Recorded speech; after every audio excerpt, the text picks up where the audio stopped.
So in this video, we're going to have a look at how we can add a global header bar to our app, along with a navigation button, or what we would call a hamburger menu. And we're going to have a look at how we can make that persist across all of our forms or pages, and look at how we can customize the links on that hamburger menu and allow that menu to control where we are in the app. So let's get stuck in. First, let's drag a header control onto our form 1. So here we can see we've got a header. We can drag and drop the size. If we want, we can make it taller. Notice that once, when we're clicking on that control, the properties window over on the right-hand side of AppStudio displays all of the properties associated with that control. So we can see here, we've got the properties here, such as height. And you'll notice if I drag the height and make it taller, you'll notice that the height property has changed. So we can change the height property either by dragging and dropping the size of the component or control in the visual editor, or we could change it directly within the properties window. So I can change it back to 50, and it'll go back to 50. Okay. Notice there are other properties we can control, for example, background color. So background color can be the name of the color.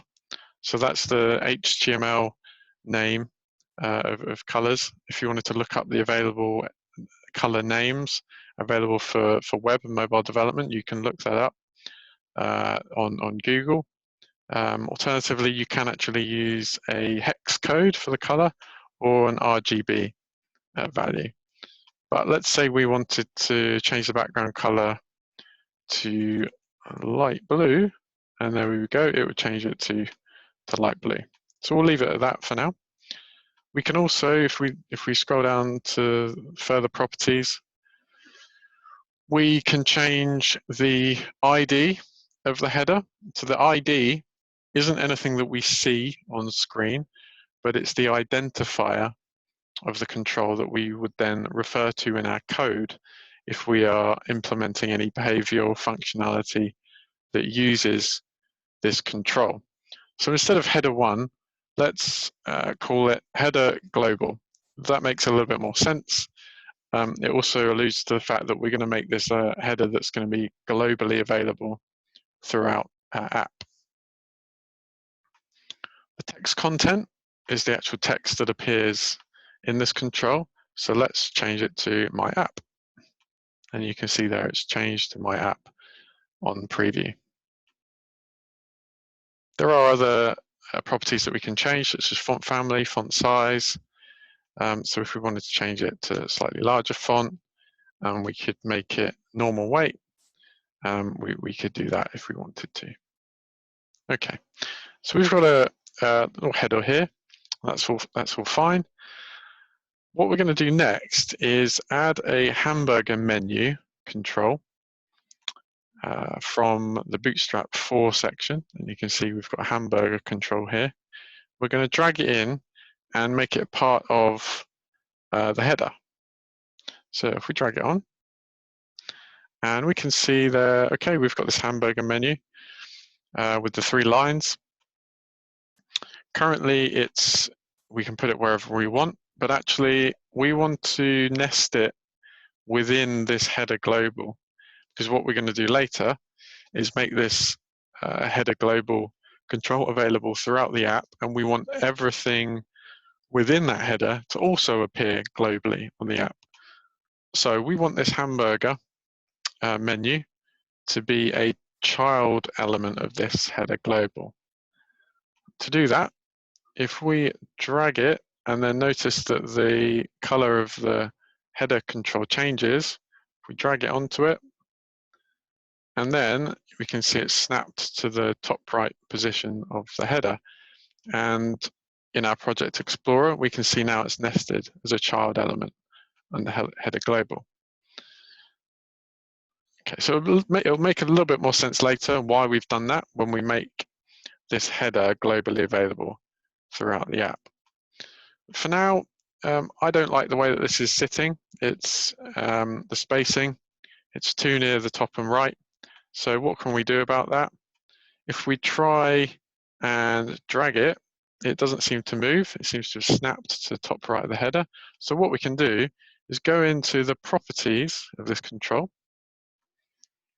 and we can then look at these properties here to do with the left and right and top and these other properties that we have here. So if we want to nudge it down a bit and left a bit, we could add, let's say, 8 pixels from the top, and we can see it's moved there. And let's bump it over from the right, so we're adding effectively right padding. So if we added 8, then we can see it's nudged over a little bit. Okay, so that's a little bit better. Why don't we resize this header control just so that it looks a bit more aesthetically pleasing. And there we go, we've got a hamburger menu aligned top right on our app. So at the moment, this won't actually do anything, but we've got the control in our app and we can start customizing it. Let's just have a look in the browser. What does our app currently look like if we run it? So this is where we would go to the Run Your App bar up the top with the play button. And we are just going to start it in the desktop browser. So I'm going to run an app. And there we go. Let me just resize these windows. Okay, so we've opened the app in our browser, and we can see it actually behaves just like a web app. And that's effectively what it is. It works within our browser. What I'm going to do to mimic a mobile device screen size, within Chrome, I am going to access Developer Tools. So in Chrome, it's under the menu, go to More Tools, and then Developer Tools. And you can see I've actually already got this kind of set up. So when you open Developer Tools within Chrome, you can make sure that Toggle Device Toolbar is switched on, or blue. And what this allows us to do is mimic the size and width of the screen.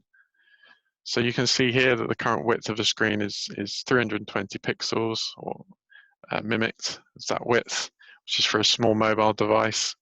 If we want to mimic a slightly larger device, we can change the view there, and so on. So let's just keep it at mobile medium size. So let's see how it behaves. If we click on that drop down, or the hamburger menu, we get a drop down. And we can see we've got some preset items here.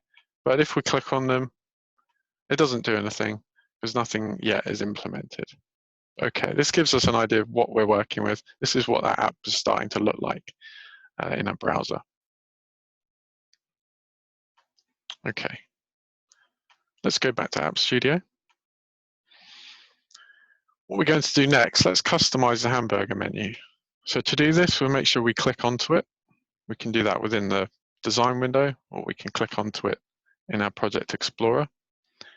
And if we scroll down, looking through our properties, we will find a property called Items. And if we click on this and use the 3 dots here so that we can more easily see what's in this property, click on the 3 dots, we'll have a little window that opens up. And you can probably guess what this is.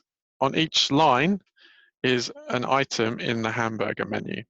And this example gives us some demonstrations of the different behaviors that you can specify depending for each item that we want. So if we want an item to be disabled, we can add an asterisk in front of it. If we want it to be a heading, we can add an exclamation mark in front of it. And normal menu items, we just put as line items on the text. And this line here is a divider. So if we refer back to our app in the browser, we can see that this code over here relates to what we're seeing on screen here. We've got a heading, and then 2 items, a divider, and then a disabled item. Okay, so let's change this. Let's just give it a heading, My App. We'll call this Form 1, or let's actually call it Home. And let's call this Form 2. And let's get rid of these items. We don't really need them. So we'll go OK. Now if we run this again, we can see our browser updated. And there we go. We can actually see that our Hamburger menu is updated in the browser as well. Okay, but still, these menu items on the Hamburger menu don't do anything yet. So we need to find out how to, when we click on a menu item, it will change the form. But first, before we do that, we really need to set up a second form. So let's add a new form. So we've actually got 2 forms or 2 pages. And to do that, we would go to our tab bar up here and just click on plus, and that will add a new form. And it's by default, it's called Form 2, and it's blank. And we can see now it appears in our Project Explorer on the right-hand side. Okay, so we've got 2 forms. We'll close that window we had open for the project. So we've got Form 1 and Form 2. So now what we need to do is look for some code that will let us switch forms when we click on one of those items in the Hamburger menu. And to find this, if you didn't know how to do it, what you could do, if you go into a browser and you search for the NS Basic or AppStudio documentation, if you search for NS Basic Hamburger, and it's the top entry there, Hamburger Bootstrap, NSB AppStudio, you would find the documentation for this. And there we go, we've got the description here. And actually what we've got down here, conveniently, is some sample code that lets us pick up on what item is clicked on. And then we can do what we want to do. So we'll pause there for the moment, and we'll look at this in the next part of our tutorial.